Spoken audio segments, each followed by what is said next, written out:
Michael Jackson 150 साल जीना चाहता था। किसी के साथ हाथ मिलाने से पहले दस्ताने पहनता था। लोगों के बीच में जाने से पहले मुंह पर मास्क लगाता था। उसकी देखरेख करने के लिए उसने अपने घर पर लगभग 12 डॉक्टर नियुक्त किए हुए थे, जो उसके सर के बाल से लेकर पांव के नाखून तक की जांच दिन प्रतिदिन किया करते थे। उसका खाना लेबोरेटरी में चेक होने के बाद उसे खिलाया जाता था। उसको व्यायाम कराने के लिए 15 लोगों को रखा हुआ था। माइकल जैक्सन अश्वेत था। उसने 1987 में प्लास्टिक सर्जरी करवाकर अपनी त्वचा को गोरा बनवा लिया था। अपने काले माँ बाप और काले दोस्तों को भी उसने छोड़ दिया। गोरा होने के बाद उसने गोरे माँ बाप को किराए पर लिया और अपने दोस्त भी गोरे बनाए। शादी भी गोरी औरतों के साथ की। नवंबर 15 को माइकल ने अपनी नर्स डेबी रो से विवाह किया, जिसने प्रिंस माइकल जैक्सन जूनियर और पेरिस माइकल कैथरीन को जन्म दिया।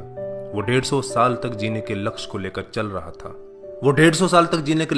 चल रहा था। हमेशा ऑक्सीजन वाले बेड पर सोता था। उसने अपने लिए अंगदान करने वाले डोनर भी तैयार कर रखे थे, जिन्हें वह खर्चा देता था, ताकि समय आने पर उसे किडनी, फेफड़े, आंखें, किसी भी शरीर के अंग की जरूरत पड़े तो वह उनको आकर दे दें। उसको लगता था कि पैसे और अपने रसूख के बदौलत मौत को भी चकमा दे सकता है, लेकिन वह गलत साबित हुआ। 25 जून 2009 को उसके दिल की धड़कन रुकने लगी। उसके घर पर 12 डॉक्टर्स की मौजूदगी में हालत काबू में नहीं आई। सारे शहर के डॉक्टर उसके घर पर जमा हो गए, वह भी उसे नहीं बचा पाए। उसने 25 साल तक बिना डॉक्टर से पूछे कुछ नहीं खाया था। अंत समय में उसकी हालत बहुत खराब हो गई थी। 50 साल तक आते आते वह पतन के करीब पहुंच गया था और जून 25, 2009 को वह इस दुनिया से चला गया। जिसने अपने लिए 150 साल जीने के इंतजाम कर रखे थे, उसका इंतजाम धरा का धरा रह गया दोस्तों। जब उसकी बॉडी को पोस्टमार्टम हुआ तो डॉक्टर ने बताया कि उसका शरीर हड्डियों का ढांचा बन चुका था। उसका सिर गंजा था, उसकी पसलियां, कंधे, हड्डियां टूट चुके थे। उसके शरीर पर अनगिनत सुई के निशान थे। प्लास्टिक सर्जरी के कारण होने वाले दर्द से छुटकारा पाने के लिए एंटीबायोटिक वाले दर्जनों इंजेक्शन उसे दिन में लेने पड़ते थे। माइकल जैक्सन की अंतिम यात्रा को लगभग 2.5 अरब लोगों ने लाइव देखा था। यह अब तक की सबसे ज्यादा देखी जाने वाली लाइव ब्रॉडकास्ट है। माइकल जैक्सन की मृत्यु के दिन यानी 25 जून 2009 को 3:15 पर विकिपीडिया, ट्विटर और इंस्टा मैसेंजर सभी क्रैश हो गए थे। उसकी मौत की खबर का पता चलते ही गूगल पर 8 लाख लोगों ने माइकल जैक्सन को सर्च किया। ज्यादा सर्च होने के कारण गूगल पर सबसे बड़ा ट्रैफिक जाम हुआ था और गूगल क्रैश हो गया था। 2.5 घंटे तक गूगल काम नहीं कर पाया था। मौत को चकमा देने की सोच रखने वाले हमेशा मौत से चकमा खा जाते हैं दोस्तों। कुल मिलाकर सार यही है कि बनावटी दुनिया के बनावटी लोग कुदरती मौत की बजाय बनावटी मौत ही मरते हैं। क्यों करते हो गुरूर अपने 4 दिन के ठाठ पर? मुट्ठी भी खाली रहेगी जब पहुंचोगे घाट पर। क्या हम builders, interior designers, caterers, decorators के लिए कमा रहे हैं दोस्तों? हम बड़े बड़े कीमती मकानों और बेहद खर्चीली शादियों से किसे इंप्रेस करना चाहते हैं? क्या आपको याद है कि 2 दिन पहले किसी की शादी में आपने क्या खाया था? जीवन के प्रारंभिक वर्षों में क्यों हम पशुओं की तरह काम करते रहते हैं और काम में जुटे रहते हैं?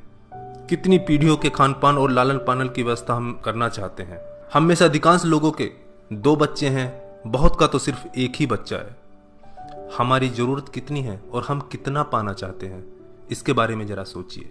क्या हमारी अगली पीढ़ी कमाने में सक्षम नहीं है, जो हम उनके लिए ज्यादा से ज्यादा सेविंग कर देना चाहते हैं? क्या हम सप्ताह में 1.5 दिन अपने मित्रों, अपने परिवार और अपने लिए स्पेयर नहीं कर सकते? क्या आप अपनी मासिक आय का 5% अपने आनंद के लिए, अपनी खुशी के लिए खर्च करते हैं? सामान्यतः जवाब नहीं में ही होता है। हम कमाने के साथ साथ आनंद भी क्यों नहीं प्राप्त कर सकते दोस्तों?